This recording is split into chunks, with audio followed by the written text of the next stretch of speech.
6 regions from around the world that have converged on the Oriental Sports Center to make their mark on the international stage as they fight for regional pride. As you can see moments ago, fans out on the concourse ready to move in and cheer on their favorite teams. Of course, the hometown crowd going to be cheering for Royal Never Give Up of China. But ladies and gentlemen, we got plenty of games coming your way. Hello, I'm James Dash Patterson, here to cover all of the action over the next 2 weeks from behind the analyst desk. And joining me on opening day is LPL's Jake Spawn-Tiberi, North America's Sam Kobe Hartman-Kensler, and the European LCS's Martin DeFicio-Linga. Gentlemen, how about that opening ceremony, seeing all 6 of the regions, the best teams from across the world on one stage? Chills. Fantastic. Love the intro. Crowd as well went crazy when RNG got, of course, introduced. They're behind this team. Yeah, of course they are. This team took out EDG in the finals. So pumped to see them play on home soil. I'm not going to lie, after seeing those drummers, I might take up some drumming. Those guys are ripped. Are you kidding me? They were going at it. Well, anyway, ladies and gentlemen, this year's mid-season invitational will take place over 8 days, starting today with the group stage, a double round robin that will run through Sunday. The top 4 teams will then be seeded into a single elimination bracket that will be played out next week for the trophy and the title. You're getting the first ever look at the prize right now, a golden summoner's rift rising above the Dragon and Baron Nashor. Now we'll hit the ground running in just a few minutes as the NALCS's Counterlogic Gaming takes on China's own Royal Never Give Up. Then the European champions G2 Esports will face the LMS's Flash Wolves. And the reigning world champions from Korea, SK Telecom T1, will start their MSI run against Turkey's Supermassive. I'm so excited for the first couple of games. Right off the bat, I don't want to jump ahead and spoil our intros or anything, but the first 2 games are going to tell us so much about those middle 4 teams that we're worried about the standings in. And also a lot about G2. Obviously, so many questions coming into this. I said the middle 4 teams, and you only care about Europe. I'm just saying, a lot of questions for G2. Flash Wolves, that's a big one. Yeah, absolutely. Well, in addition to regional pride and, of course, the trophy, teams are fighting with their eyes on the 2016 World Championships. Every region that qualifies for next week's knockout stage will secure a #1 seed at Worlds. Now, if Turkey Supermassive advances, their #1 seed will go specifically to a team from the Turkish Champions League. So there's a ton on the line outside of just this tournament for these teams and the regions as they look towards Worlds this year. All of MSI 2016 will be played on patch 6.8, which brings a few important changes to the Rift, as well as a new champion, Aurelion Sol. So my first question is he going to get played, Kobe? I hope so. This champion is so exciting. He has a very high skill cap and a very big damage potential for team fights. Plus, he adds in a lot of roaming with the passive and movement speed that he can build up. But he has a very high skill cap, as I said. Takes a long time to learn. So I don't know if people have put in enough time. Maybe when they get pushed and they're kind of on the outskirts, that's like, where you pull out? We got nothing else to lose. Okay, not 100% sure. That's where you bring it out. Jat did throw out on Twitter, making a bold prediction that Faker will play Aurelion Sol at this tournament. So I'm going to say Faker's going to play Olaf mid this tournament. It's going to happen. CLG anyway. are the ones who always have the crazy strategy lined up. We'll see if they play it. We'll see if they play it. Obviously, more changes. First of all, Tarek is disabled, even though he's obviously been reworked now. Next one, Echo up in the top lane.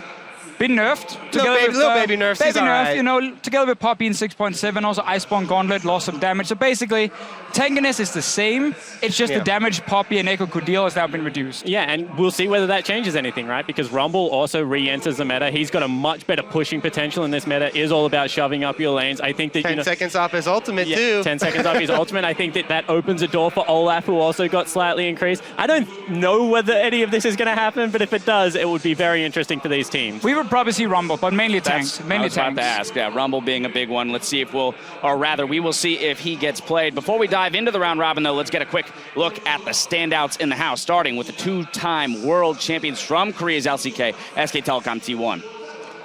I mean, SK Telecom T1, this is the team in League of Legends. They've got 2 world champions. They've got 3 straight LCK champions titles. It's basically a dynasty at this point. They also have the most famous and most feared player in League of Legends of all Kobe 24. time. Faker. Do you know what they don't have? Yeah, I know how you'd be fooled there, Martin, but it's actually Faker. Do you know what they don't have? They don't have an MSI trophy just yet because EDG took it off him in 5 games last year and also broke Faker's winning streak on LeBlanc at the same same time. In saying that, 2 new members, they still come in as hot favorites. This team right now is a team in the world to beat. They showed it against Rocks Tigers, and they're going to show it again at this tournament. Yeah, and I think the thing that really stands out with SKT, and when you know it's a great franchise, is when you can make changes and you can still win obviously everything you almost touch, right? The one IM Katowice, the one And they had LCK. to work through them, right? I was gonna say, It was a tough split, right? They actually had a very, very tough start coming into this. IM Katowice was kind of the turning point because he started using Blank, had 2 weeks to practice with him. Once they came back, it looked better. Still lost to KT, still lost to the Tigers before playoffs. And then the playoff happened, better preparation, and they honestly look like far and away the best team in Korea. And they are looking to prove it too. They're so hungry. Bang was the one after they won that said they not only want to win MSI, but they want to prove that Rocks Tigers are the second best team in the world. So they want to beat everyone here worse than they beat the Tigers. And if they are able to do that, that's a big statement because Rocks Tigers, they look so promising out throughout the whole split. I think they even maybe entered for some as favorites into that finals. But SKT show that every single time a new meta hits, they're able to adapt flawlessly by the end of the split when it actually counts. And I think, Kobe, your point about them wanting to prove that Rocks Tigers is the second best team in the world really hits on a lot of what this tournament is about. Our first opportunity to see all the regions clash. And that's what these teams are fighting for. Not only their own organization and brand here, but also for their region to prove that, hey, Korea is the top dog. We are going to come into Worlds and be just as dominant. I like those Counter Logic Gaming with the red, white, and blue jerseys, by the way. A little bit of nationalism. Yeah, exactly. Well, we've talked a little bit about Korea and SKT. Let's jump to the other end of the spectrum here in Shanghai. We've got to talk about Turkey's Supermassive Esports, who took first place in the Turkish Champions League, and at the international wildcard. But most people would say here they're a clear underdog. Yeah, they certainly have to be. But in saying that, they're a Turkish super team. They get the 3 best teams. You know, HWA Jungle, they get members from Dark Passage, Besiktas, they all throw them together, and they go internationally one more time to IWC Iron Dominant. This team, to me, is no longer a team that is going to an international tournament for experience. I mean, Tholder and Dumbledore, they were here this year. Naru's been here before. This team is now here at this tournament to start trying to take games off the top dogs, and I don't think there is a better representative from the Wildcards to do it right now, DeFischer. Say it all the time. They're the best team we've seen so far. Yeah, no, I agree. They're the best team we've seen so far, but there's still a big gap between, you know, the wildcard teams coming into these big tournaments. A lot of the players, you know, playing in European solo queues, so almost Korean solo queue, but not quite. And a lot of the European players obviously know these guys, like Naru in the mid lane is a fantastic player, great mechanics, and he's the guy we're looking at to be the big carry. Problem is, again, you are facing the likes of Faker and Perks and Mabel and Xiaohu. Like, this tournament is stacked in the mid lane, and that's where Supermassive had their best player. But let's get realistic. They're not playing for first. Like, if they get fourth, this is huge for the Turkish league. Yes. This is so big, getting a seed directly into World. Regardless, I'm very excited also to see Dumbledoge and his roaming, because we actually looked at one of the stats that was very surprising. He's the only support that is less than 50% of his time in-game spent within 1,000 range of his AD carry. Yes. And that is weird. So he'll probably be mid lane. He also does like 10% of his team's damage. Which is great. He plays a lot of and he plays Elise and Poppy. Yeah, he plays Poppy support. I'd love to see some more of it in this tournament. I do want to hit one more thing with them, and that is, again, going back to this idea of international experience for this team. Given the fact that they were members from other teams put together, this isn't a time where we're saying for a wild card team, they're going to come in and all this is about is international experience. They've got a little bit, and that's where I think we are going to look for them to shoot for that top 4, secure that seed for Worlds, and move forward. And we've talked about both ends of the spectrum, the top of the class and the bottom of the class here. Let's hit those 4 teams in the middle, the 4 that are going to be fighting, and who knows who's going to come out on top. We've got the LPL, we've got the LMS, and then we've got the LCS, both NA and EU. And from the LPL, you have Royal Never Give Up, the home crowd team right now. You sound so excited. I am excited. 2 world champions, 3 players that kind of came from lesser-known Chinese teams, but are absolutely massive. You got Mata making the shot calls here. This team, to me, if you look at the Koreans, you're like, they're a good team. People are going to look not at the Chinese players, though. These players know how to play League of Legends. It is really exciting. I especially like the story of them coming together, as you were talking about, you know, picking up the Chinese players from failing Chinese teams. I'm especially excited to see Xiaohu, as you mentioned, one of the top 4 of those mid laners here. Really, really impressive. Honestly, become the most consistent member. For RNG, you always know he's going to play well. Had a great final as well versus EDG. Rest of this team, I mean, you will love some of it and you will hate some of it, because there are great plays they make. DeFischer's mostly the hater.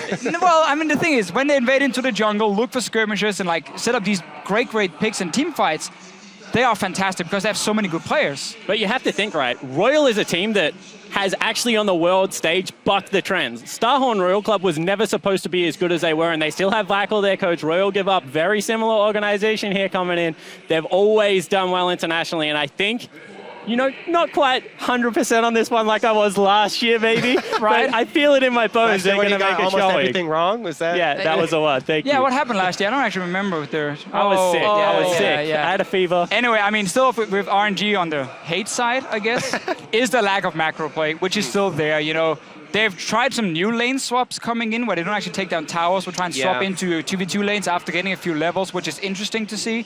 But they are still behind. They will make over-aggressive plays very often. They do a bit of wandering. I was going to say, funnily enough, they are the team in this tournament with the longest average game time. So for a team that likes to fight so often, that's kind of peculiar. And that's one of the big problems as well, is simply a lack of a game plan, it feels like. A lot of teams will say, okay, Dragon, 1 minute, set a vision for it, be ready.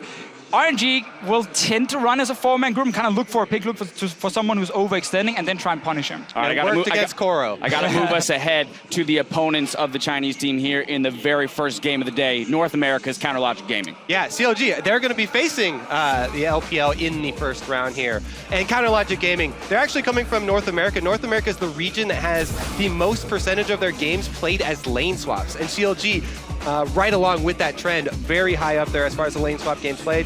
They usually earn themselves an advantage out of the swap and through mid-game objective trading. And a lot of that is, of course, due to Zix, the coach, who's been carried over, as well as they were able to keep the core shot-calling duo of Darshan and Afromu, which gave them a very nice mix of the pre-game planning as well as in-game leadership, which you need both of those to pull that off and become one of these macro teams. Spawn, talk to me, though, about the two rookies in Huhi and Stixay. So the thing about CLG is I actually don't think they're a bad team. I just have questions about their team on the international stage, and I think there's 3 of them. Can Smithy step up the way he did in the finals? He diversified his champion pools very well. Not only supportive, but also very aggressive. But Stixay, Huhi, I think that there are huge questions about Huhi. He doesn't get banned out very much. What else can he play? And Stixay's champion pool to me. I don't know whether it's good or bad, but it's bizarre, man. Caitlyn is good. Rageblade Tristana. I thought you'd be more excited about that spot. I don't know. You changed on me. You got to play Sivir, though. But yeah, I'm not quite.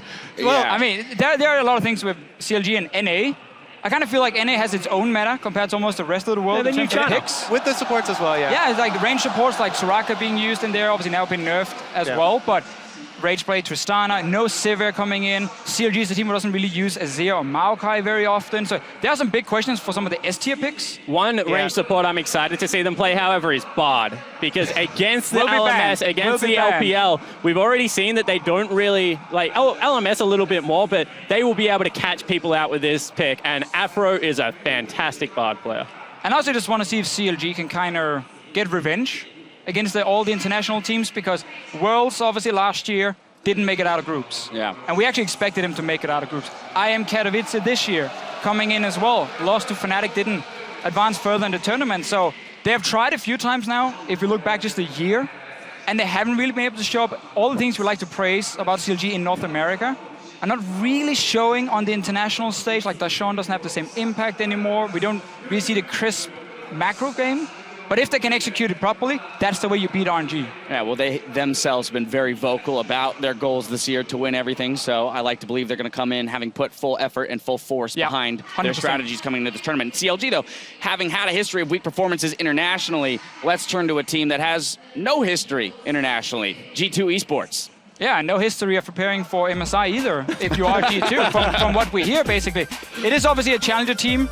Came into the LCS, picked up 2 Koreans, an Emperor and Trick, and they're both, especially Trick, honestly. Trick was the MVP in Europe. Emperor has done his job, but he's been the weakling many would consider, at least from this team.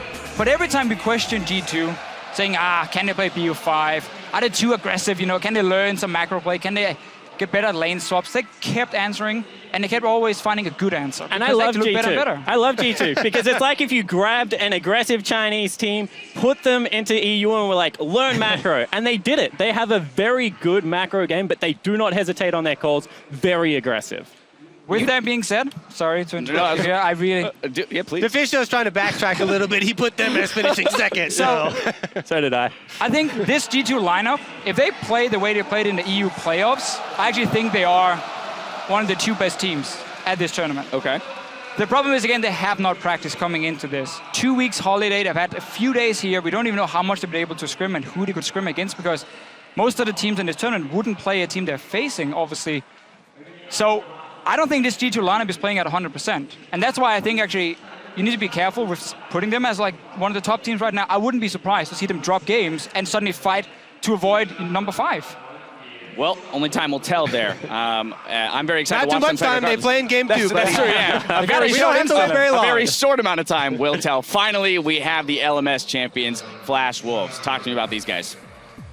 This is a team we're also very excited about because LMS has been getting better and better as a region. And this Flash Wolves team, it looks almost the same as the team we saw last year at Worlds. Only difference is Stake is out. He's now the coach for the team. And then MMMD is the new top laner, who plays a bit like Stake, but we feel is slightly better. At least the core is still there. Mabel in the mid lane, Kasa in the jungle, Sword Art as the support. NL is still there despite them trying to replace him quite a few times. And he's actually had a fantastic year so far. So with him and MMMD being a better player, they've upgraded some parts.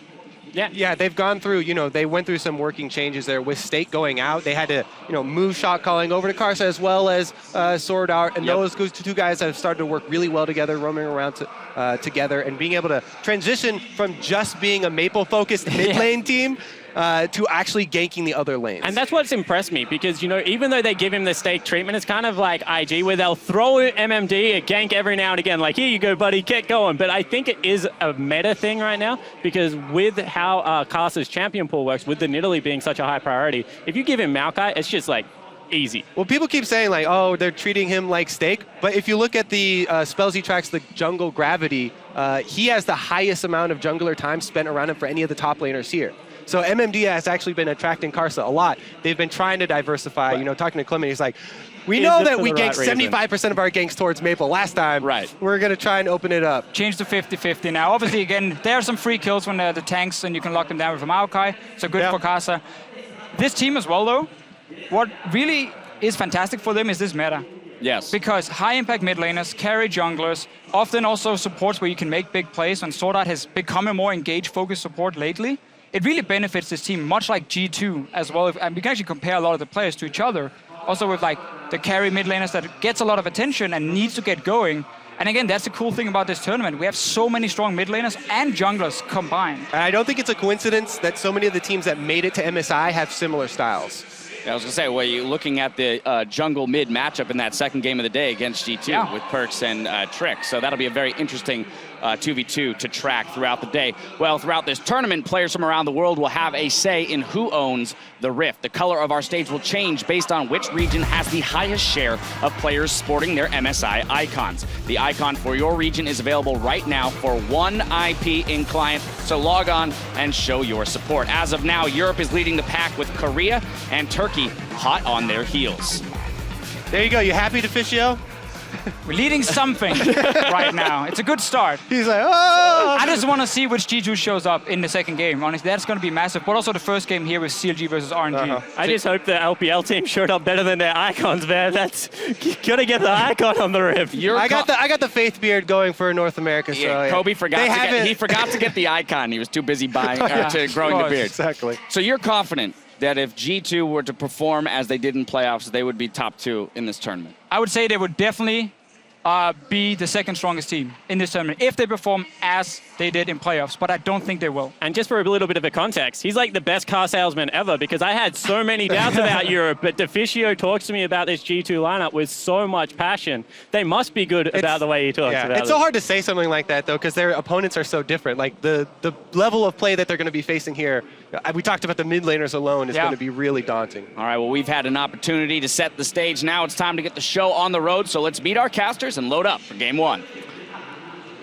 Thank you very much, Dash. Hi, everybody. I'm Trevor Quickshot Henry, joined by none other than Joshua Jat Leesman. And before our first test of the Mid-Season Invitational 2016, RNG versus CLG. Oh my God, and I'm so excited. You just heard those guys talking, and we will finally get to see whether the expectations for this tournament meet reality. And I think it's almost impossible that everything lands exactly as we would expect it to, because there are so many factors that go into it, from travel to prep to what champions they play, to who plays better on the day, and we're going to get to see all of it here. And of course, it's a new patch as well that we've not seen these regions taking part in just yet. Let's take a look at some of those preconceptions and maybe misconceptions, depending on how it plays out. Huhi versus Xiaohu. I mean, this has to be a massive difference on paper. Exactly. I mean, if you look at why a lot of people were putting CLG as the 5th place team in this tournament, a lot of it comes down to Huhi and Stixxay not being up to the level of the other players in this tournament. And you look at a guy like Xiaohu, who has always been a tremendous mechanical player, but this year put together a lot of mind into his game as well. Mata really helped him think about how to close out the game and take his strong laning phase throughout the rest of the map. But Huhi has been criticized all year, and he went up against Phoenix and Bjergsen, 2 of the best mid laners in North America, and that's why CLG here is as well, because he was able to hold his own in those matchups. So I can't wait to see these guys go against each other. We need to see whether or not Huhi can continue that growth on this stage when, CLG as a team, they have a history of underperforming on the international stage. Yep. This matchup could be good for the team though, because if you look at the stylistic differences, RNG may be better mechanical players, better team fighters, CLG may be better macro, better strategy. So it is quite day and night in that regard. And this will be another thing that gets put to the test, because CLG does do a lot of focus on pressuring all 3 lanes, but especially on this patch, and even in patch 6.6, they were using that pressure in 3 lanes to force team fights. So I think a lot of this will come down to the picks and bans, what strategy is able to be drafted to be more optimal, and then obviously at the end of the day, whoever plays better right now. Exactly. Just before we get to picks and bans, we're going to hear from Mata as he talks about how important it is to start off MSI on the right foot. 첫 경기가 CLG여가지고 가장 중요한 경기라고 생각해요. 그러니까 이기면은 그래도 분위기가 괜찮아가지고 좀 잘할 수 있을 것 같은데, 만약에 지게 되면은 분위기도 낮고, 그리고 나중에 또 SKT도 있으니까 결국에 불리하게 시작할 것 같아요. Really important to start with a win, and let's get to the game. Starting off on the blue side of the Rift, it is the hometown heroes here of Royal Never Give Up. Lupa will be starting in the top lane, MLXG in the jungle. In the mid lane, Xiaohu, one of the best mid laners here at the tournament. Whoosh, the AD carry, their support Mata, and of course they are coached by Fly. A lot of expectation here on RNG. Absolutely. How well can they put it all together? Their playoff run was very good. Their regular season, they had a tremendous record, but on the other side, they're going to have that first game against CLG, who's on the red side right here, Counter Logic Gaming. Darshan in the top laner, he shares shot calling duties with that one. We got Xmithy in the jungle, who has had a huge amount of growth this split. Huhi put to the test on the international stage here. Stixxay as well. He showed up in the NA Finals Game 5 final team fight, but he has to continue it. And Aframu, the captain leader of this team, with the Coach 6, of course. And we'll see what sort of impact Aframu's going to have in terms of the entire game. One of the strongest supports that's going to be participating here at MSI. We're about to get into picks and bans for Champion Select. Reminder, it is 6.8 for the entirety of the tournament. Aurelion Sol enabled, Taric disabled. Yep.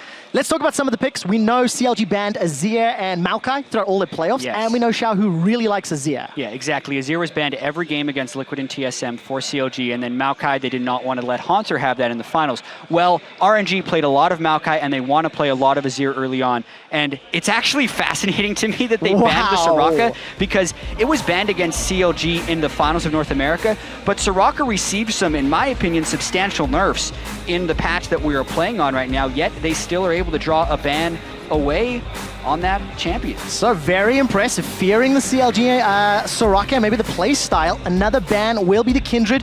We've touched on some of the champions. Kindred's still one of those top tier junglers removed off the list. We know Xmithy has a number of options to fall back to, most notably the Elise, but another support ban. Already we have some crazy things happening. It's heavy targeting on the bottom lane of Wushin Mata, which tells me that CLG are probably still going for Caitlyn and potentially Bard and a lane bully, lane dominant duo lane, because this means Azir or Maokai is absolutely available for first pick if they want it, which is actually insane to me. I thought that North America was going to continue to ban those champions, but they have not. All right, so already pulling some surprises. Another support ban. Bard taken off the table. So Caitlyn Bard not available for CLG. How do they bounce back? Yeah, it's going to be hard to see because there are incredibly targeted bans for both of these teams. Whether or not the targets are hitting their mark, I do have to question. The Twitch was only played in one game in the LPL finals for them, and that was in response to the Twitch that was played against them in Game 3 of the series. And then also the fact that they have banned Ryze.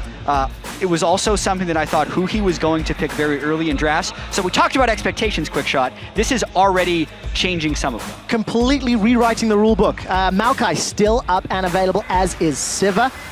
Let's find out what is going to be prioritized here for China, for the LPL, and for Royal Never Give Up. They got 30 seconds before first pick. What is most likely here? Jungle Pool hasn't really been hit, with Kindred the only target ban. Right, so there were Graves with very slight nerfs on this patch, Nidalee with very slight nerfs, and Kindred was obviously the only ban. So I feel like you could, in a perfect world, trade the Nidalee for a Graves, but Xmithie had not played much Graves throughout the regular season, and wow, Darshan did play one Maokai in the playoffs in a defeat to Team Liquid, but they're going for it because they do not want to let Looper get Maokai. We need to find out if NA are maybe buying into a play style that the LPL squad and RNG may have more experience if they're looking for those mid-game team fights, if they're looking to go toe-to-toe with China's best. How do you think that's going to play out? There's a lot of different ways it can play out because it really depends on how the LPL draft favors towards the expectations of CLG, because if they're picking something that is meant to shut down 1-3-1 and CLG picks an overwhelming teamfight composition, yeah, CLG would be able to have an edge. But here, with Alistar and Azir locked down, it's looking like they're getting exactly what they want. Mata, Alistar, MLXG's Nidalee is absolutely insane and crushed during the regular season, and everything they have so far is actually perfect for them. The Alistar God from China, Mata, shows that his maybe aggressive, sometimes over-aggressive playstyle is a little more forgivable when he's playing the cow, and very comfortable picks here for RNG. A little bit of time to respond for CLG. You know, they've locked in that tank front line. How do they round it out? What is next for this team to look at? Ooh, well, you're wondering at this point with the Maokai already locked in, they're going to hope to counterpick the mid lane for Huhi. They don't necessarily have to wait for that right now and might actually look to... Yeah, they're going to wait for the counterpick. It looks like they will be going with the Graves jungle and a Caitlyn AD carry. So these are, once again, things that are kind of common in the Caitlyn for CLG, but also uncommon in the Graves for Xmithie. Only one Graves game throughout the regular season, and I watched it, I cast that game, it wasn't very pretty. And to be fair, the Brahm's not one of Afremu's most played champions either, 2-3 times throughout the course of the split, not something that CLG have fallen back to, but this whole pick and ban is not something we were expecting, not something we were anticipating in the first game of MSI. Well, we're not anticipating it because we expected CLG to stop RNG from getting exactly what they wanted, but they didn't. So right now, we're looking like a very comfortable Chinese squad for RNG right here. Their last two picks will just have to be AD carry and top laner. The one thing that I do have to say is that at least if we're defining what S tiers are for each role, CLG did get the S tier top laner, and oh my god! That's Aurelion Sol. Game 1 of mid-season invitational, and Aurelion Sol has arrived. CLG's Coach 6, I was talking to him before the tournament, and this is fair play right now. I was like, what do you think about Aurelion Sol? He's like, I don't know, we tried it, we're probably not going to play it. He lied! They're playing it first game. They kept their cards tight to the chest. Right, what does this mean for the team composition here for CLG, knowing the possibilities that who he's going to have to work with, and Aurelion Sol? So one of the things about Aurelion Sol is his roaming is actually spectacular, which fits perfectly into Huhi, but the thing with that is he needs to be able to get a lead on Azir in order to roam. If you get an early Rod of Ages and Rylai's Scepter on Aurelion Sol, you can absolutely take over the game because you can roam so quickly with him, and it actually is just a massive team fight, team composition after the early roaming happens. With Maokai, Aurelion Sol, and the double marksman with the tank support, it looks like they're going to be looking to go toe-to-toe with RNG in team fights and surprise them with a new mid lane pick. Toe-to-toe in team fights, but they've got the advantage in terms of that limited experience against Aurelion Sol. This is the first tournament that he is going to be available for here at MSI. And CLG, they pulled it out. They pulled a surprise card. Now the question is, how well practiced are they? Now we need to see how good are their team fights, how coordinated are their roams. And you guys at home have got to let us know exactly who you think will be victorious here. Jump onto Twitter, use the force to tell us whether or not you think it'll be hashtag RNG win for Royal Never Give Up and China, or hashtag CLG win for Aurelion Sol, for Counter Logic Gaming, and for North America. All right, once you've done voting, let's actually take a look at who you guys at home think is going to own the Rift in this matchup. With a larger share of MSI icons on their respective server, it's North America that will be bringing their colors, their logo to the stage, despite being on enemy ground. Hey, 0-10 last year at Worlds. The first small victory for North America here already with the stage control. Shown improvement. Good job, NA. Already onto the Rift. It's CLG that have grouped up. They are the ones that are initiating an early level invade. Get some vision down. And we'll see whether or not they're going to look to set up a lane swap. We heard from the analyst days talking about North America as a region with more lane swaps than any other. And CLG, we know how good they are at the early game. They're already throwing down early lane swap wards. We've heard the scouting report on RNG that the LPL in general, they do lane swaps differently, and most people in NA and EU think they do it suboptimally. So immediately CLG is going to put them to the test and run their lane swapping right up against them. They put the deep wards down, they're trying to spot them out, and they're going to try and get that swap. All right, we'll find out if they can land the swap. Quick note that the tri-codes for all of the teams at MSI will be in their team's respective colors. So for RNG and CLG, it looks backwards, blue side, red side, but they're just sporting their colors. They're just sporting their LCS and LPL pride. Take a look, this is another slight change here from CLG. Stixa and Aframu running through the jungle, trying to put some challenge, and Huhi already using the center of the universe stars around him to push this wave out and put some pressure on Xiaohu. Yeah, so definitely the swap there. I think they were trying to catch an early jungle start when they did that invade, but at this point, the whole story is really about Huhi, who's already taken a lot of harass from Xiaohu and will only have a couple of health potions, and he's going to be running up really quickly. But with that, I'm very surprised that Looper's even in that lane against Caitlyn and Braum, because he won't be able to get experience, and he's already not double jungling. So favorable early on for CLG, I would say yes. All right, so small advantages here. Huhi and Xiaohu trading relatively evenly. Good stun there from the Star Surge, and Celestial Expansion just dealing multiple ticks of damage to Xiaohu. It's a lane matchup we've not seen here on this stage, this level of play, and the lane swap did initiate. So Darshan and Looper are going to be struggling for resources for the next few minutes. For sure, but Darshan's already here soaking up some experience in the turret trade, whereas we see Looper running up top lane with Poppy. So I think CLG has a little bit of a tempo advantage in the early lane swap right here, but where they have a disadvantage is already in the mid lane. Huhi burned through both his health potions, recalled at level 2 before he could even get back in the lane quickly, so he's already losing this mid lane. How damaging will it be? We know Huhi as a player gives up some of his own resources, so to speak, but with the end goal of being helping those side lanes. Yep. At what point does it become too much? That's the question we're going to find out. Yeah, not yet. Not yet. We're good, but it's kind of a crazy thing that Huhi's doing. He's actually recalling again. So this is his second recall in the first 3 minutes and 30 seconds of the lane.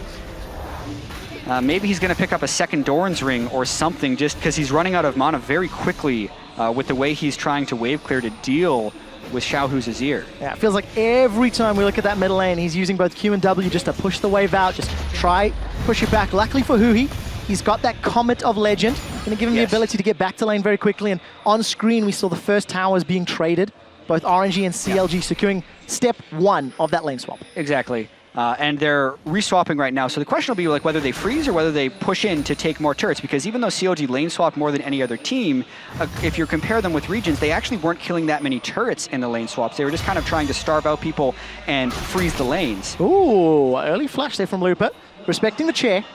Didn't want to get caught out, and one of those first preconceptions, Jats, is going to continue to be tested here. Will RNG's ability to play the lane swap match up against one of the best lane swap teams in North America? Yeah, and then at the same time, while the lane swap is happening, they're really not even paying that much attention to the mid lane, so they're just battling against each other. And I do also kind of have to point out from the NA finals, when Huhi was playing mid lane Echo, he had all these tools to get back to lane very quickly, whether it was the Echo ultimate or a mid lane teleport. Aurelion Sol can be very similarly played in the fact that you use your health and mana very aggressively to shove out the lane, then you go back to base because you can get back to lane faster than the other guy. So I think that's actually what Hui's going to be doing in this lane. He doesn't care actually about taking favorable trades, he just cares about continuing the CS, and then as soon as that E's back on cooldown, he's coming back to lane again. I think we may have to call this the runaway strat, because it seems to be working in terms of getting the CS. CS is even. Very, very impressive for Huhi. About to get access to his ultimate, and the second towers of the lane swap are under pressure. traditionally, we would see some focus on the Rift Herald as the next step in this lane swap process. Let's find out whether or not that is the case. Cole's picked up for both AD carries.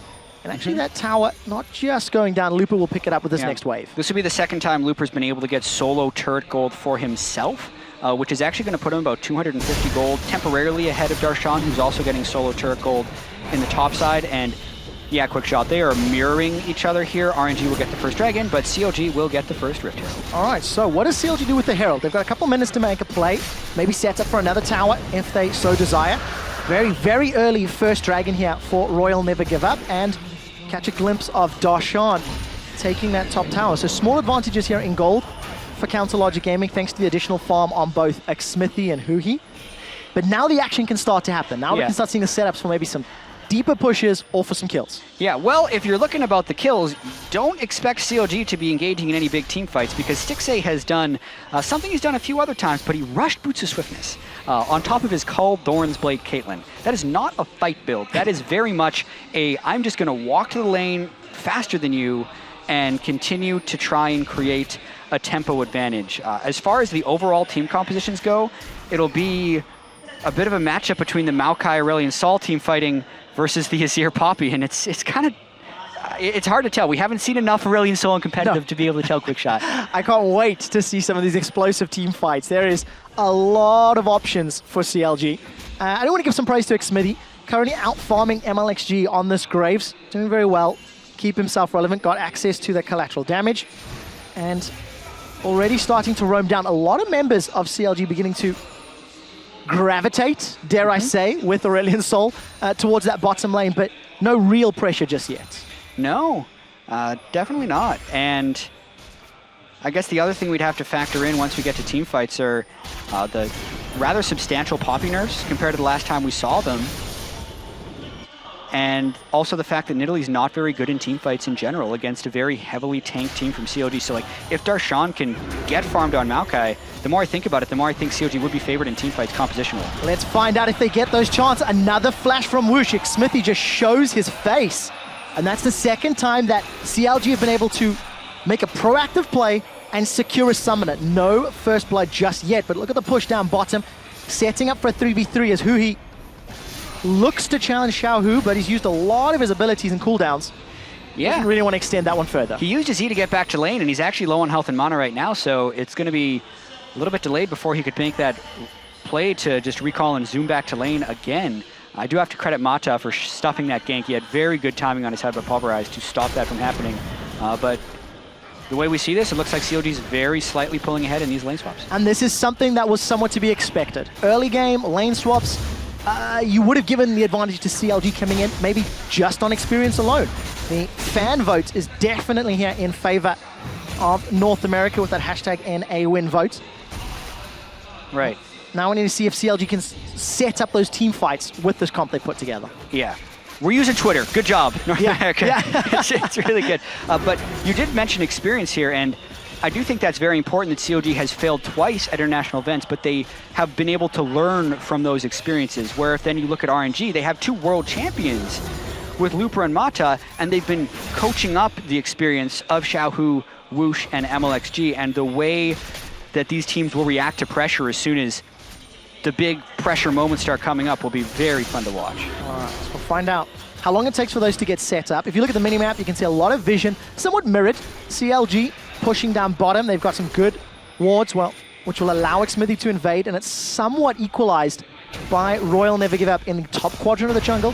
Huhi with another setup of a roam has the ability to get you quite quickly, but actually maybe stepping over a ward. He's going for it. To chase Looper. Huhi may be arriving just in time. Gonna continue to chase. The keeper's verdict sends Huhi away. He flashed into it. He did flash into it. He was trying to get there very quickly to probably land a point blank stun in position for his ultimate, but Looper was ahead of the game, and that is a failed roam and flash out from Huhi. But the thing that I'm going to keep coming back to is Xiaohu's actually not winning this lane fight very much.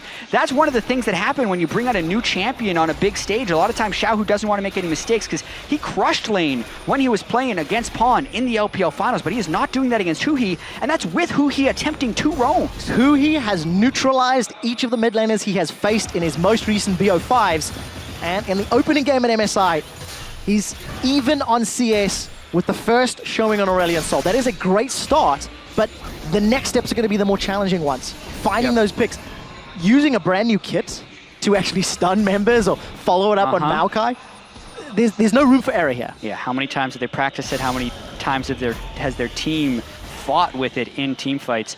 We also said that, you know, they have no advantage in the mid lane, but there's an advantage in the top lane for CLG and a disadvantage in the marksman matchup between Lucian and Caitlyn. It'll equalize a little bit with Stixxay pushing out the bottom lane, but still a very competitive game, and I'm thinking this next time Dragon and Rift Herald come up, they could choose to fight if they chose to, or they could trade again.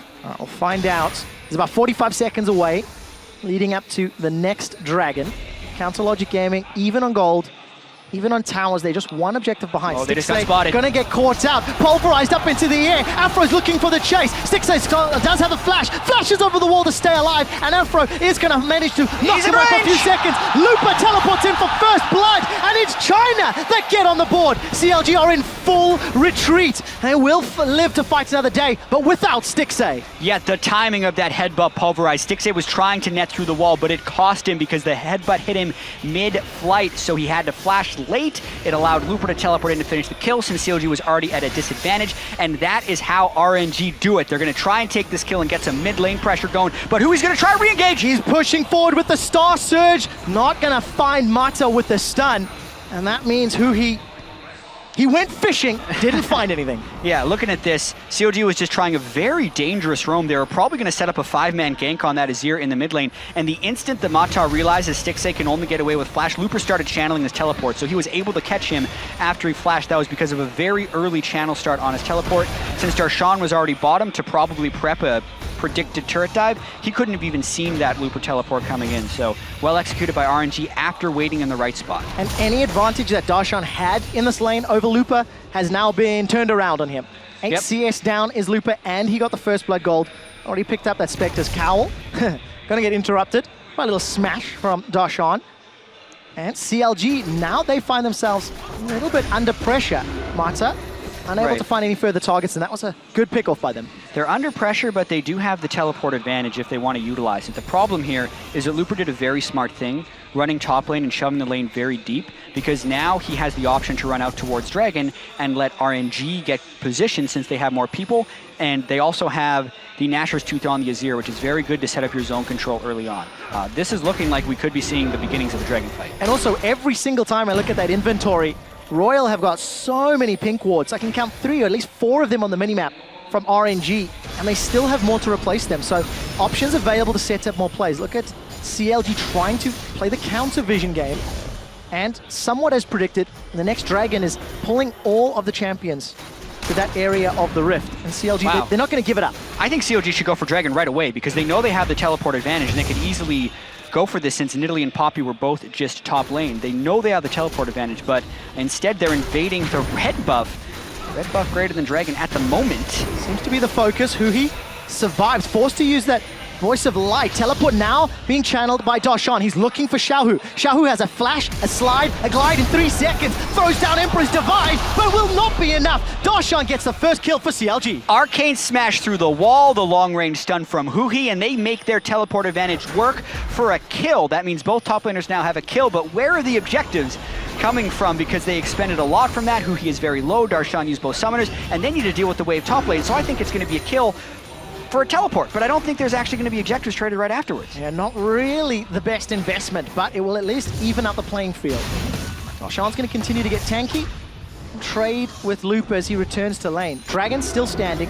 Mid lane tower looked like it could have been pressured by RNG, but they opted away from it, and just maintaining vision here to allow and enable maybe Looper to keep pushing out deep, keep pushing forward. Here's a replay of that TP. Yeah, it looks like RNG is going to be able to take the Rift Herald during this replay, and yeah, Xiaohu goes really aggressive on Huhi, but the ult is actually a very good disengage on the Aurelion Sol kit, and this is the teleport advantage just working in huge. Xiaohu knew he had the flash, but he didn't really have anywhere that would actually save his life.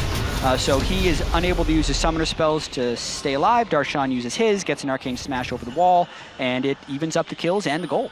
All right, so 15 minutes in, Darshan's been able to farm up another CS advantage. Huhi is actually up nearly 20 CS in that mid lane, despite more recalls than I think I've ever seen out of a mid laner, using the entire kit of Aurelion Sol very well. He's figured this out, at least to this extent, and it's going to be hard to deal with it because you can't step up to Aurelion Sol when he's in lane. You can get the Thunderlord's damage, which Xiaohu's been doing, but he's got the Catalyst sustain as well as the ability to just recall back, and he's out-pressuring Xiaohu in this mid lane, which is very impressive. And we know how important these first games can be because every team has to play 2 games on a day, and this very first game is still incredibly close. And how much of a surprise. Oh, surprise! Pulverized, CLG forced to retreat, Voice of Light, as well as the Star Surge comes out. That will buy some time for Counter Logic Gaming. Darshan has got the Vengeful Maelstrom reducing the damage, and nobody dies just yet. Right, CLG was caught completely outright there, and that is because their vision control is lackluster when compared to what RNG has right now. They use the Aurelion Sol ultimate as a very strong disengage, but now they are under pressure for the Dragon. CLG does not seem to want to give this up. They're either looking for a mid lane trade, RNG probably looking for a fight. RNG gonna defend the tower in the mid lane successfully and force CLG back. We're 16 minutes in, we're even on gold, and the lane swap was initiated by CLG. At what point do we start getting worried that where CLG had perceived strength coming into the game, they're going even with RNG, and now we're stepping into RNG territory. A lot of it for CLG is trying to get pressure in all 3 lanes. Well, guess what? They have negative pressure in the lanes right now. The minion wave is pushing in the top lane. It looks like CLG actually would have a wave pushing in the bottom, but it's far too late. And they're not pulling off their 1-3-1 whatsoever. This is a mid lane Dragon focus game at the moment, as RNG is coming down here with vision control in the Dragon area and getting their second one in the game. And if CLG is going to win this game, it's got to be through team fighting. Got to find their targets.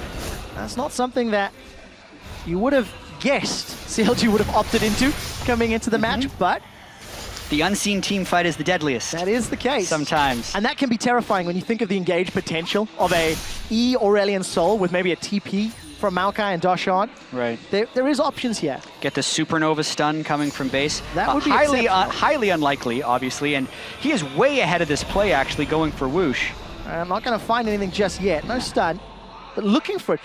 What I like is who he has attempted multiple times, but you can see the unrefined attempts on this new experience on the stage. Here's the thing. It's really, really hard. Like, this is actually, even though it seems like a simplistic kit, oh, he's got these things that orbit him all the time, and he's got a stun and a move spell. But the way in which you use those things is so hard because you have to plan that play bottom 10 seconds in advance and get your angle right before you go for the stun. So it didn't work out that time, but that's because Whoosh just wasn't in the spot who he expected him to be in at the very start. The prediction from Huhi just slightly off. We'll find out if he can find his aim as the game plays out. We're approaching 20 minutes, and again, pink wards in the inventory of RNG, somewhat equal here by CLG. Slightly more defensive placements for Counter Logic Gaming in North America, but you have to give them props. CLG somewhat committed to the mid-game team fights. You know, Stixxay going Boots of Swiftness first, despite being down in CS, has survived, has played that wave clear role that he sort of needed to, and his solo laners are both ahead of their opponents. Yeah, and they're going against a lot of RNG's best champions. Alistair, Nidalee arguably is one of the top champions for MLXG. Whoosh played a whole bunch of Lucian, and the only thing would be the nerf Poppy, even though Lupa played a bunch of Poppy in the regular season. And the way this game is going, Quickshot, it will actually, it's looking like it's going to be some brute force team fights. Oh, I cannot wait. It is something that... Which you wouldn't think would favor CLG, but when you look at their champions, they've drafted for it. So it's not like they're uncomfortable compositionally in doing that, but maybe stylistically they're going to be uncomfortable, where that's where you'd favor RNG to win this game. I think that is fair to say, and it's not something that CLG have demonstrated a huge amount of. But they've also got some options to play. 1-3-1.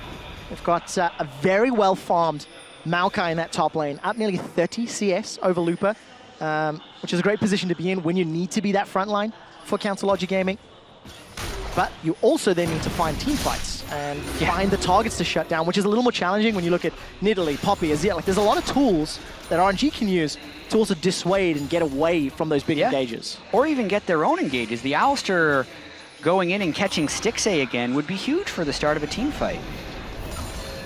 One thing that is interesting, though, is they have gone back to a 1-3-1. This is the way that CLG gets to late-game team fighting, because we know Stixxay, he's waiting to get 70% crit. He needs Infinity Edge, and probably 2 Zeal items before he's really huge, and then he can probably beat Whoosh.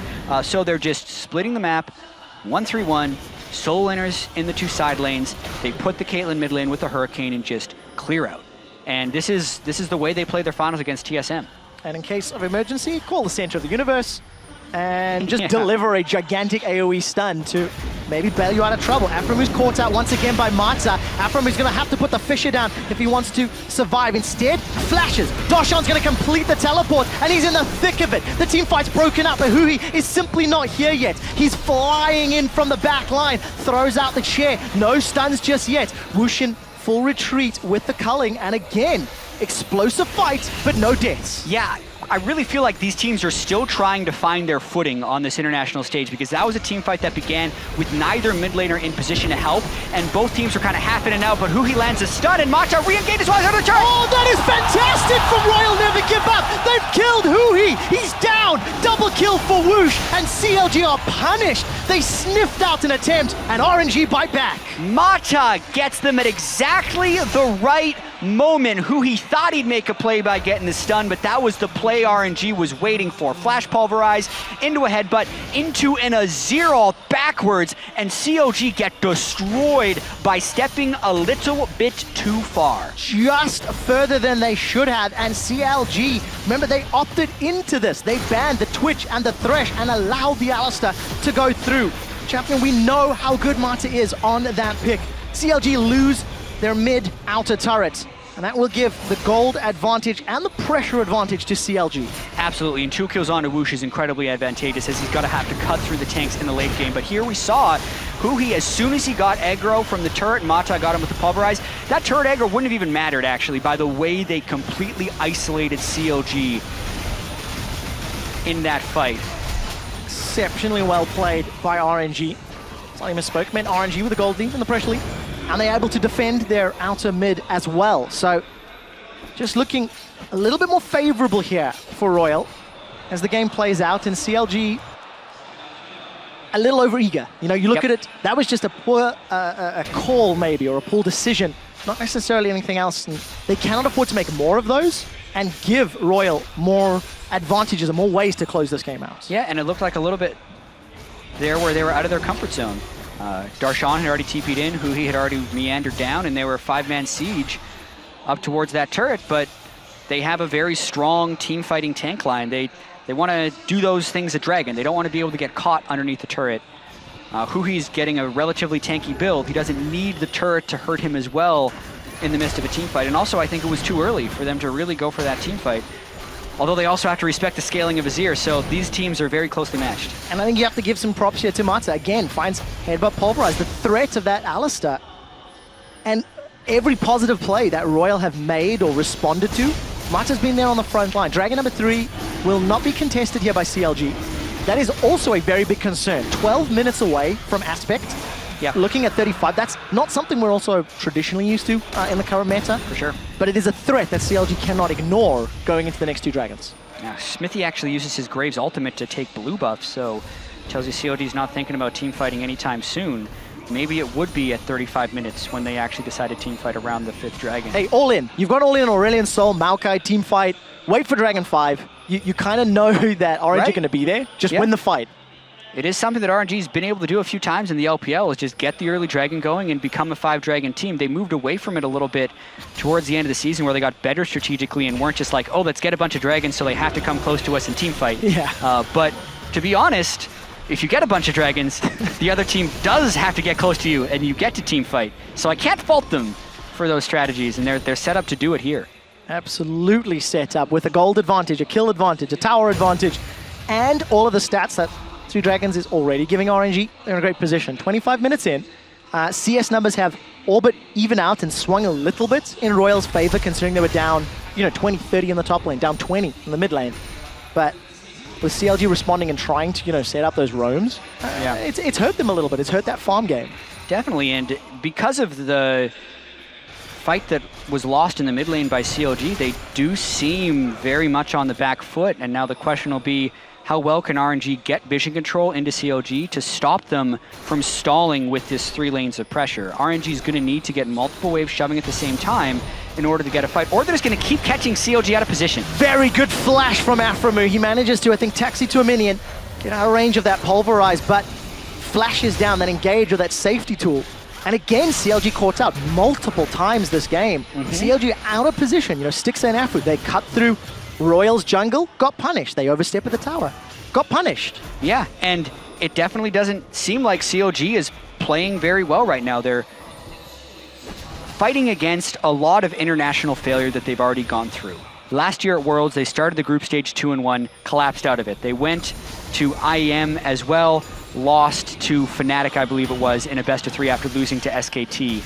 And it's a very hard environment to play in right now. They're in Shanghai against RNG, the Chinese team, and trying to make something happen. They're forcing a play here in the mid lane because Xiaohu wasn't there to start. Let's find out what damage can be done. Mata's taken a lot, but he's still in the front line with that unbreakable will. He's Azir's flashed on the forward, way. hasn't found anything. Xiaohu's looking to find one back, but the cow's already down. Darshan forced to flash defensively, and CLG are on the retreat. A very good stun for Counter Logic Gaming. A double kill for Stixxay. He manages to 90 caliber net, finds the triple, looking for the quadra. Xiaohu's running for his life. He gets one. Stixxay shuts him down. It's a quadra kill for America. Out of nowhere, CLG had not been playing very well this entire game, but they saw a small window. Xiaohu was off in a side lane. Darshan had a teleport ward that he could go to, and they just go for the brawl. But Looper is actually coming back in, hoping to stop a Baron. They weren't even doing Baron. There was a little bit of a bait. CLG waited for the TP. They've locked Looper down. This should be an easy kill, but how much time has Looper bought? Those death timers are still very high. Baron. And with Darshan, this should be Baron. 26 minutes in, that was a great bait by CLG. Mata, can he be a one-man army? I say no, because he has no ultimate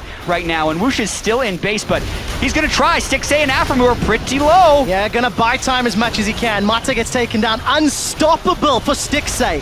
He was 0-1 going into that fight, now 5-1-2. Once Baron gets picked up, he's gonna have over 3,000 gold to spend, and Counter Logic Gaming. Oh, it's not over yet.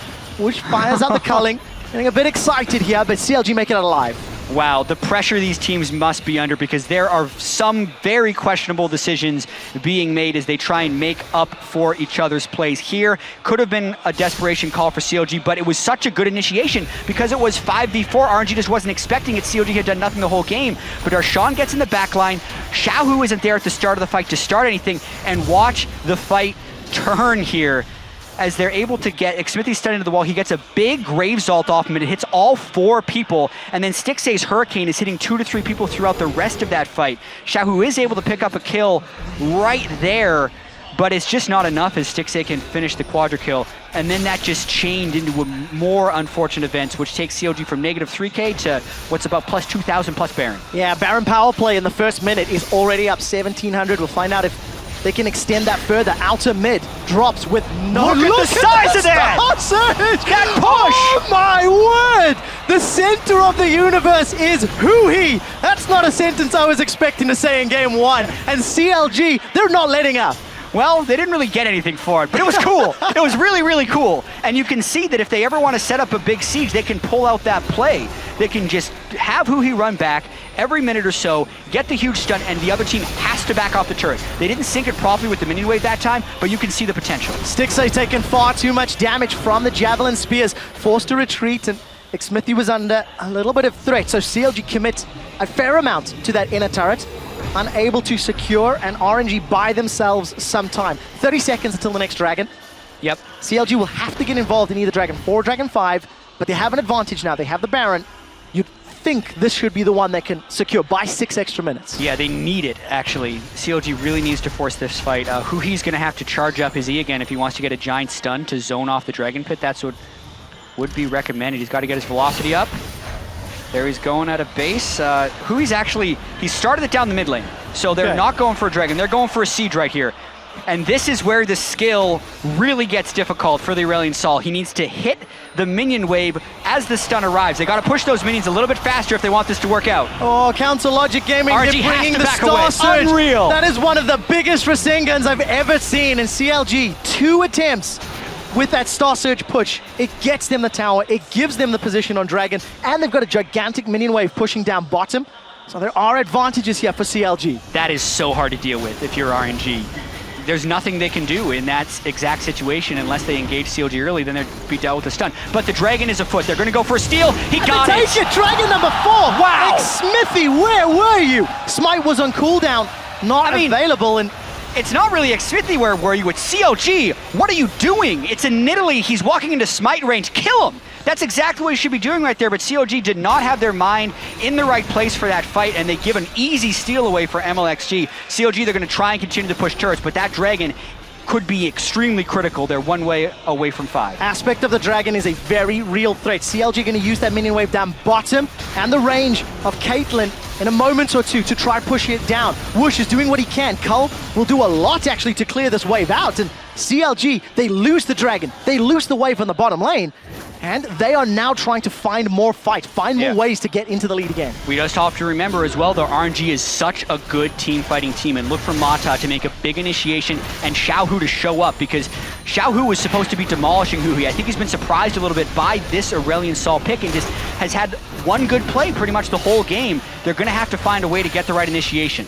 Well, let's find out if RNG can. They're grouped up on the side. Flash There and they go! Stixay's in trouble. He gets hit, He's busted down! away. He's down, but MLXG's on the retreat. Smithy too. Afro's been hammered away by the verdict, and CLG, they've lost one. The re-engage will knock Darshan away. Xiaohu's bought further time. Huhi gets knocked up by Mata, and CLG are in a 4v5. Celestial expansion wears out, and they're running. Darshan's going to be the sacrificial tree. Goes down for the team, and Afro moves forced to flash. Oh, Look this at the could flag. be everyone! MLXG's rounding. CLG are in trouble. They've been routed. They've been killed, and they're running for their lives. Quick shot, 32 minutes into the game. These death timers are no joke. 40 seconds on Darshan and 42 seconds on Huhi. They could get a lot of turrets out of this one. Luckily, or as unlucky as we'd like to call it, Stixay will be up soon, and he's going to have to mount a defense. He's going to have to wave clear for his life. Looper teleported to the middle lane. He's got the help of Xiaohu, and they're pushing up. Inner mid will fall prey. There's a cannon minion here to work with as well. And CLG are in trouble. Stixay's up. 14 seconds before Afro, 17 before Darshan. It's not game yet, but that is a big swing once more. It brings it right back around again, and Stixay was far too far forward. He's Caitlyn, he's got the highest range of the 80 carries right now in this game, and he needs to just stay behind his trap line, but he did not do that right there. He actually gets turret aggro. He's that far forward, and the rest of his team wasn't there, so Mata flashes for the headbutt, pulverized to kill him right away, and then CLG could have disengaged this, especially once Looper hit Braum back, but Darshan had teleported in, was in turret in behind. It's a 4v5 started, so this is RNG making better team fight decisions. That was a lost team fight for CLG the instant Stixay died, but they stick around, and RNG is able to chase down multiple people on the back end of this fight and get a bunch of kills. CLG opted into the team composition, opted into the play style, challenged RNG at their game. Say, here's some of your best champions. Here, let's look for team fights. And CLG come off wanting. They're 33 minutes in. They had a 3k gold lead. They are once again in a deficit, this time 2,000. Baron's up in a minute. Dragon is about 2.5 away. And both of those are going to be potentially game-ending team fights if one team makes a big mistake. Here comes Huhi, but he's got a really small stun with him. Managed to only catch Mata. Smithy's going to dash forward, and Xiaohu's put a lot of damage with those sand soldiers down. Darshan's coming from behind. Mata, he's down! He's killed! LXG! And LXG is way on the wrong side of town. Nidalee's not a frontline champion, my friend. Looper, however, is on that poppy. He's looking for Stixay. The hammer catches Afro. CLG have got 3. They lose 2. Xiaohu, he's bought time, but the Star Surge sends him back in. CLG have aced RNG, and there's 1 minute death timers for some of the Chinese players. CLG are waiting for minions. They catch yet another team fight. 3 people alive, 40 seconds to do stuff. Mata was the first one down, but the minion wave is so far behind. CLG actually will probably just reset this one and go for Baron. Oh my God, what a game this is turning out to be. With the ace, the crowd is basically silenced. Here in Shanghai, Royal never give up. Are at risk of losing. Correction, they will lose a second Baron. This first game means so much, Quick Shot. CLG and North America finished 5th at last year's MSI. China won it. So to come in and lose to the North American team in game 1 would be disastrous for this RNG team, and they've just given up another Baron. And we heard from Mata leading into it just how important it is starting well. Here's a look at that initiating team fight, 5v3 to begin with. Yeah, they get a stun onto Mata and burn the ultimate immediately, and then they wait for it to time out to re-engage. They kill the tank, but MLXG was going for an assassination on Xmithy, but Xmithy dashes away, and here, Stixxay looks like he's being flanked by Looper, but he waits for the dash, then flashes backwards, and is able to then clean up more fight. Xiaohu goes for a hero play at the very end, but can't quite get enough damage out to clean up CLG, and now it's a 600 gold difference, with Dragon 5, by the way, spawning in 50 seconds. So many questions coming into this game about how CLG would perform, how Royal would handle the macro. And we may be getting close to finishing this off. Take a look at who he's positioning on the minimap. He's building up a big Star Surge. Who he's doing it again, but they don't quite have the minions in place. It's way ahead of him. He has to break it. Failed attempt. Not this time around, but for CLG, 20 seconds until Dragon. Do not give up the next one. Xmithy has got Smite available. Oh, are they going to catch MLXG? They're not quite in position for this fight. Stixxay was in the river. There's no real support here from CLG, but Darshan is a very, very tanky front line. The hammer goes out and finds nobody. CLG forced to retreat. This could be important, because Darshan's below 50% HP if a Dragon fight were to break out. Yeah, CLG has Baron Empowered Recall as well as Teleport, so it's actually ideal that Maokai teleports into one of these team fights. They do get Rift Scuttle Control, and now Darshan is going back to reset. So RNG really want this 5th Dragon, but they have to be careful. If they don't get the right fight, a lost fight loses them the game, even if they can steal the Dragon. Here comes a teleport. This is it. This could be the fight that ends it. Darshan's running in. He's got the Maelstrom, and he's got Looper. Remember, there's no hammer. The Voice of Light goes down, and a good collateral damage. Mata! He found Hui! Royal never give up. They've got 2 of CLG. They've got a 3rd. That's a triple kill for Woosh. He's looking for more. Stixxay! Are you kidding me? Triple of his own. Teleport's coming down for Looper. Quadra kill for Stixxay. Here comes Looper. Stixxay's looking for the fight. He's got a lot of damage to deal with. He's got a lot of traps to work with. He's chasing it down. This is for a Penta. Running away with his life. It's no so stun close. against the wall. Stixxay continues to fire away. Looks for the headshots. The 90 caliber net follows through. One more. The longest fight ever. Looper wins it. The longest duel to fend off the pentakill from Stixxay, and Looper comes out on top because he teleported back into that fight after the start of it. Call your family, call your friends. MSI is bonkers already. This is crazy. So Darshan engages early and they get a big amount of damage in the choke point, but then Mata gets the kill on Hui and Aphromoo here. But remember, it's a Hurricane Caitlyn reaching late game and he is crushing. Woosh dashes forward, but doesn't immediately focus Stixxay. He finished a kill on the backside, and that one auto cost him the kill onto himself as well as Mata. And then Looper, him and Stixxay just have such a long duel right here. The reduced range on the poppy nerfs were really felt right here with the buckler and not resetting the auto attack. And all this time, Looper was just trying to get one stun into the wall onto Stixxay, but can't quite get it. Proc his Iceborne, pick up his buckler. He gets the shield there. And in the final fight here, Stixxay can't quite get to the side enough. And Dragon is afoot again. We're back up. Remember, it's Aspect for Royal, never give up. Darshan's on the front line. He's caught MLXG, but it's already a kill into Xmithy. 2 back for CLG. Mata's in trouble. 3 members of CLG collapse upon him. Look at Xiaohu. The damage from the soldiers is massive. Emperor's Divide will buy some time as Afro sent up by the hammer. Afro continues to fight. Stixxay's coming. coming. Gets taken down. Stixxay's going to be late to this fight, but he should be able to clean it up. He's got the help of Darshan. 4 members of Royal are down. Only 2 for CLG. They get the shutdown. They get another ace. And CLG, they're looking for game. That might actually be game. So what happened there is RNG was trying to get the 5th Dragon because Stixxay was dead. So you wouldn't actually expect CLG to fight a 4v5 this late in the game because it would be disastrous. But it catches everyone by surprise, including the observers right there. Stixxay wasn't there until the end, but CLG was winning the fight. And with this death timer, 16 seconds, 10 seconds, boy, quick shot, it's going to be close. This is going to be close. RNG may have an option to defend. CLG will take themselves an inhibitor. They're not fully committing for the Nexus. Instead, Supers, their first Dragon at 40 minutes, and more importantly, denying Aspect. So this was the setup to the fight. And Stixxay is actually dead at the start of this fight, so it seems like a great 5v4 for RNG, but this kind of goes to show you the Maokai, Aurelion, Sol power right here. They're just sitting in Ventral Maelstrom, having Huhi just put out a bunch of damage over time. They all run off to kill Smithy, who zoned the fight very well while getting a fair bit of damage down. And then it's just survival right here. Wait until the Caitlyn arrives. Darshan is just so damn tanky. One shot is all Stixxay had to add to this fight to finish off Xiaohu, and then he gets some revenge on Looper because he has friends this time, and they get a 5-for-2 ace. 5-for-2 ace, a 2,000 gold advantage. More importantly, pressure in the mid lane. CLG gonna have the option to play some of these side lanes and let supers do the work for them.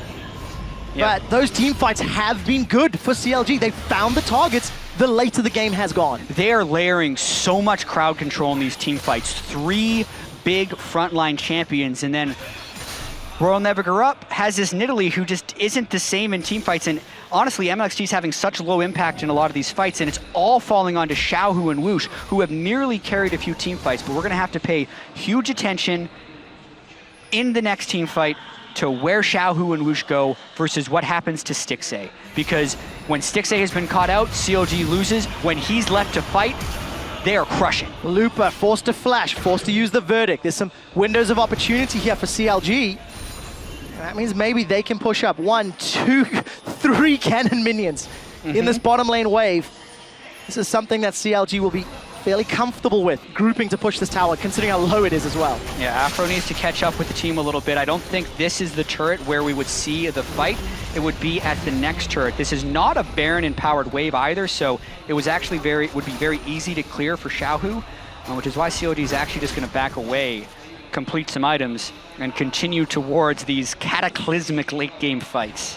20 seconds until Baron. In actual fact, CLG will lose a tower in the top lane, thanks to that very big minion wave that is shoving in. And it'll be Darshan as well as Huhi that onset. But we're going to probably reset, look at another objective, look at another team fight. And it still could be RNG. One team fight can decide this game. Yeah, this game is completely undecided, and I do really have to credit these teams for stepping up to the pressure here because they were very nervous at the start, but they need to be able to continue to go in. And CLG in particular, for changing their strategy. This is not a 1-3-1 split push team.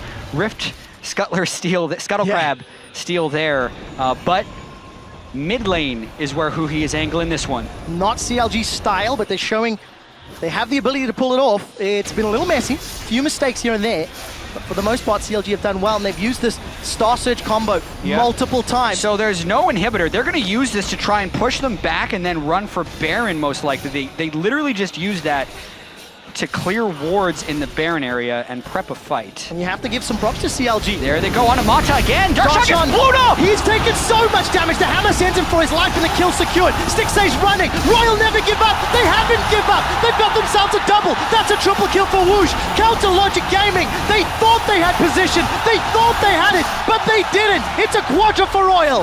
Woosh fights back with the quadra, but what happened there is Darshan got absolutely melted. He didn't realize the late game damage you can get with that Azir and Lucian, and it's a terrible engage that gives RNG the game, and RNG is going to take the first game at MSI. The crowd erupt with noise as Royal find an opportunity to punish Counter Logic Gaming. The death time is on monumental at 42 minutes, and they are pushing onto the base. And RNG needed this. We heard Mata before the game saying how important this first game was, and if they would have lost this game, which they nearly did, it could have been disastrous, but they pull together and take the game. And Royal never gave up, striking first in Shanghai at the MSI. Wow. The turns in that game were unreal. Back and forth and back and forth and back again.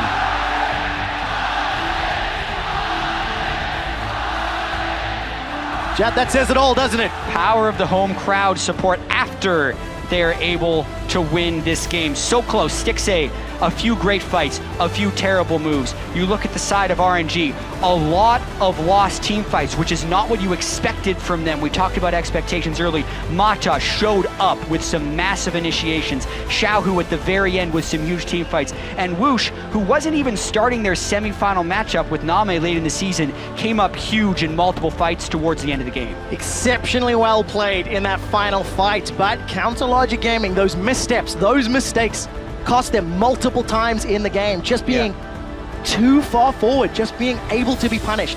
And I think you have to give credit to, CLG, first of all, for playing the game the way they did, but you cannot forgive those mistakes on this stage. Yeah, I mean, I actually feel like this is one of those games with the number of mistakes that happened inside of it. Doesn't feel great to win, but feels awful to lose. Yeah. Because you had so many opportunities to win the game, and you're really going to be kicking yourself. The thing that's very important for CLG as they move towards their second game of today, as well as the other 9 games they have in this group stage, is realize that this wasn't their only chance. They had many opportunities to win, and they can't tilt. They have to keep with the plan. But this one hurts because they gave away their pocket pick, and RNG are the ones who got the win. Yelled it loud and clear how they intend to play that Aurelion Sol Maokai combination, and that's something that everybody is going to take heed of. We've heard that Faker's been playing it. You yourself quoted Faker was going to play it. Hui! He got beaten to it. Actually going to do it. He had no chance, really. It wasn't fair. It wasn't a fair fight. Oh boy. That sets us up very well, because those preconceptions we talked about in the pregame, Jack, about the lane swap advantages CLG could garner didn't really show true. RNG somewhat went toe-for-toe. They only fell a marginal bit behind, and then they were able to dig deep and punish the mistakes, so RNG could win in a long game, something they're very, very used to doing. I know, and I think the familiarity with the style is really what was super key at the end there for RNG, because we knew we were going to see these giant late-game team fights. And while CLG did have some clean initiations, they also had some very poor initiations, and as soon as they had those mistakes, RNG would punish hard. And that final team fight 43 minutes in just cleanly wiped them, because Darshan went in way too early, and his health was evaporated before anyone else could actually do damage for CLG. I did not think he was going to get hit that hard. I mean, that tank with Thornmail, Frozen Heart, Sunfire, Spirit Visage, he got dropped chunks 75% in a ridiculous amount of time. Exactly. You had a full item Lucian as well as a nearly full item Azir, and those two have tremendous DPS if they're not getting zoned out. You have to love that. It is, of course, the local broadcast in-house here, and showing a replay of that final fight. And, you know, again, I want to give some credit. I want to give some credit to CLG. I respect the bravado to play a non-traditional style, play something that's maybe out of their comfort zone in game one. Send a big message saying, we can play this, we have the ability. Unfortunately, it just wasn't refined enough. You can't say it didn't work, because there were multiple times in the game where it was very close, but they didn't get the win with it, which is very important. That is what matters. It is double round robin, and it is North America and CLG that do not pick up that first win. For now, we're going to head over to the analyst desk to take a look at China's win and exactly how they opened up the tournament. Thank you very much, gentlemen. What a way to start the tournament. Are Team you fights kidding everywhere. me? Oh my God. I've never seen so many team fights and so close team fights. It's insane. Spawn comes in and just undercuts off. Oh, I've seen things. Yeah, no, before. this is such a back and forth game, and I want to just, in the pregame, we were talking about, you know, RNG is a team that loves to fight. We're like, but they have a long game time. That's why they lose fights as well. Doesn't mean they're going to back away from them, and they went blow for blow. More impressively, CLG went with them. Every stage of this game was crazy. The picks and bans right off the beginning, then into the lane swap as well. RNG starting off the lane swap and going toe-to-toe with CLG. Let's talk fight, picks and bans first then. Let's get right into it. So the big things that jump out at me, of course, Aurelion Sol, but also Twitch Thresh bans coming out from CLG on the red side. And let's talk about that a little bit. Mata had a great game on Thresh versus EDG. He was picking death mid-team fight time and time again, and they did show that they can play the Twitch phenomenally. In saying that, I think that is a case of over-respecting niche picks, as opposed to just taking away what is strong right now, and that is Xiaohu's Azir. Especially also because it was clear CLG came in with a plan. They gave away so many comfort picks to then pick this, what should we call it, zone control composition with like Brawl multi, smoke screen, siege combat at the same time, right? The traps coming up from Caitlyn, and then of course Hui and the CC he provides with the long range, with the massive bomb coming in. I'm surprised they value Thresh above Alistar then. That to me is like, we're afraid of the 2v2 lane potentially, but I would much rather play against Thresh with a siege comp than Alistar. Mata had so many game-changing... the game changed many times there, but a lot of the Alistar initiations were key. And a lot of it is how quickly the Azir follows up. Sure, the Alistar initiation is great, but you have to be able to get in there on top of him and help him out, otherwise he just gets blown up. And Xiaohu, you could count so many times in that game. As soon as Mata goes, Xiaohu is right behind him. I think what's evidenced in this game, though, is how close these teams were. And we were talking about at the beginning of the day. We've got these 4 teams that we suspect will be right in the middle of the pack, and they're going to be, jockeying for position this entire time. That's exactly what happened within this singular game. But I want to return to your point, Devishu, about CLG's composition, because I want to kind of get it out there, what these two compositions are intending to do before we get into the actual gameplay of it. So with the zone control, we saw a successful fight around 26 minutes with CLG coming out 4-for-1 in the mid lane plus a Baron. Yeah, basically CLG's comp is extremely good when teams are engaging on them.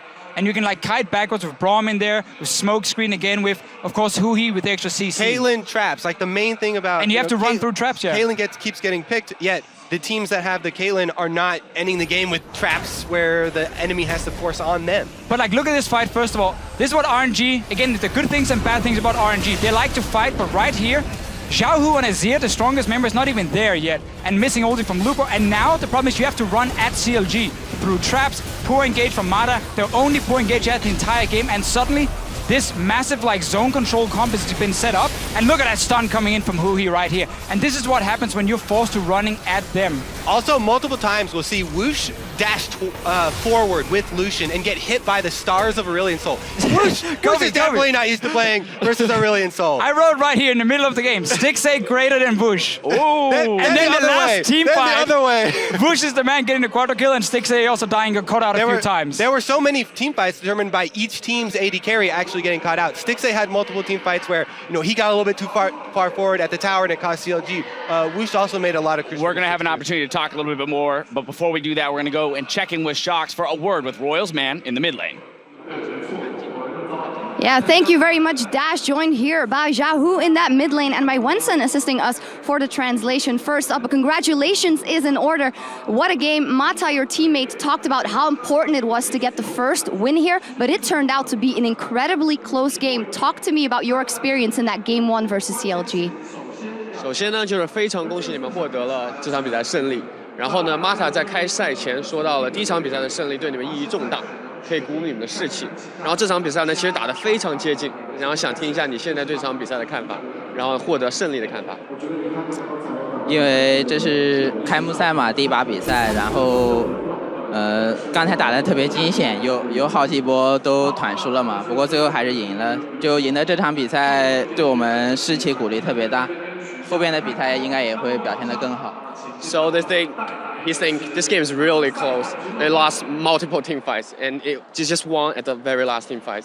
And so they're very happy that they're able to pull out, and they think it's going to be a huge boost to their performances, and I guess their attitude. And in the future games, I think they can be performing better. All right, yeah. One special thing in this was, of course, that the Aurelion Sol came out in the very first game. How much did that throw off your strategy, and how did you have to adapt to play versus that champion? 所以说呢，这场比赛呢，第一次出现了祝星龙王。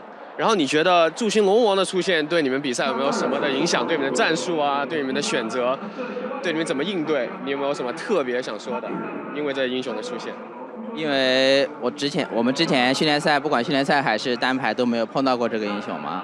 然后我们前期，包括我在对线上，还有打团上，我们都吃了点亏。我打到后边，基本上就了解这个英雄了嘛。然后觉得他这个英雄，他玩的也不是特别好，就。Well, he never played against Aurelion Sol in solo queue or in scrims, so they were really thrown off by this pick, and they had a very hard time adapting to it in the early game, in the laning phase, as well as in the team fight. But moving on to the game, he felt like, hey, they're more used to the champion, and he doesn't think that Huki played that champion extra well, so he think. That's why they might be able to win the game. Okay, yeah. An extra factor in getting that momentum, overcoming that new pick. You talked about momentum a lot, and when you guys exited the stage, this was some of the loudest cheers I have ever heard for RNG, RNG. You're playing here on your home turf. How important is it then for you to make a good impression here and to maybe take the title home? 就是说呢，当你们今天获得比赛胜利、离开比赛的时候，我们听到了现场特别热烈的 RNG 的欢呼声。然后想问一下你们对于这个现场的玩家们对你们的鼓励，是不是对你们有很大的帮助？然后你觉得这个现场怎么样？因为这次是在上海办的嘛，所以中国人比较多。然后打完比赛听到他们就大呼 RNG 嘛，觉得特别震撼，然后也特别开心吧。觉得这次场馆就我第一次来这么大的场馆吧，第一次在这么大的场馆打比赛。 Okay, so they actually played again in Shanghai, so he's really happy. And he thanks so much for the crowd to support them. And he's really happy hearing the RNG chant after the game, which is really motivates them. And this is actually the biggest stadium he ever played in. So he's super excited about that as well. Yeah, fantastic to start out with a win for them. Thank you very much. Congratulations, Zhao Hu, and good luck in the rest of the tournament. Now back over to you guys at the desk. Thank you very much, Shock. Zhao Hu and the rest of RNG going to be very happy to pick up that first win of the tournament, starting off on the right foot, even if it was a back-and-forth game, not, you know, a very decisive victory. And I think that actually gives a lot of credit to CLG, because we knew they were a smart team, but can they get scrappy? Can they get down and dirty? And I think that game actually proved they can. And I don't know if their team comp was all that good in team fighting. They were great in laning team fighting, but if they didn't get set up right... I was so surprised that they went for the initiation there. Like I said, they have the Caitlyn traps and the... Right, yeah, they could have positioned back towards the bear and actually forced the engage on them, as opposed to Maokai going in on his own. But again, that's one of the beautiful things, because it's so easy for us to sit up here. Very much. Look at them being in game here. Of course, you just let them engage, you kite back. When you're sitting there, you know the crowd is going crazy around you, and there's been so many fights. You feel like, okay, we can still win this one. We can still take the fight, because they won games where they engaged. Let's take a look at that fight. We've got it, so we're going to pull it up on your screens right now. Darshan feeling the need to start this fight for whatever reason here in the mid lane. Yeah, and I said as soon as the Lucian got the IE, he would just melt, and that's exactly what happens. They pick him up, and then Mata goes, and Xiao Hu follows. It's actually Lupa, and Xiao Hu follows. Well, he actually didn't have his ultimate on when he initiated that, right? Yeah, so you're missing out on a huge part of Maokai's kick. No ultimate, and they just... With a very good amount of CC that actually prevented him from getting that ultimate on as he engaged. And also just a poor target choice. With the engage in itself, it was more or less a team yelling, go, go, go, and just picking the first target you can. And it happened a few times in the game where they didn't manage to get a squishy target with the Maokai, even though they TP'd in and locking up the Poppy or the Alistar. Yeah. So there were a few problems in that case for CLG, but overall, both teams made mistakes, but also both teams had great team fights. Fantastic individual plays from like Mata multiple times as well. As well as from Zhao Hu, we saw some huge Azir plays that saved certain fights. And I really want to point this out.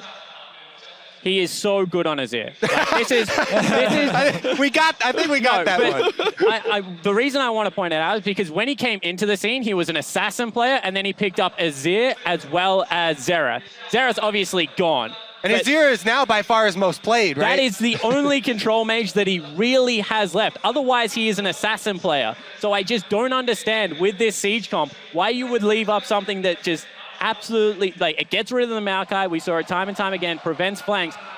That was the only thing that I can fault about that game for CLG. And this is where, as we look forward into the tournament, Jack kind of mentioned it already, CLG showing their hand in game one of the tournament and not coming away with the win. What does that do to them? First of all, we don't know if this is all they got. True, very true, very true. NA tends to have some special strategies when they come into international tournaments. There's only one new champion that's available now. So that's true, there's they no know Tarek that yet. But, I mean, again, the reason they give so many comfort picks was because they had that clear strategy. They wanted to play this mid lane matchup specifically and then have this comp where you have to run at them, because Azir is not great when he's having to like run towards people. So clearly that was the plan. And it almost worked for them, and had they won the game, we would have said that was such a smart pick and ban phase. It almost works, but the hometown team gets the first win of the day. We're one game in, but there's so much more coming your way. When we return, it's Europe's G2 Esports versus the LMS's Flash Wolves. Stay tuned. Holy. It's so hard. We will finally get to see whether the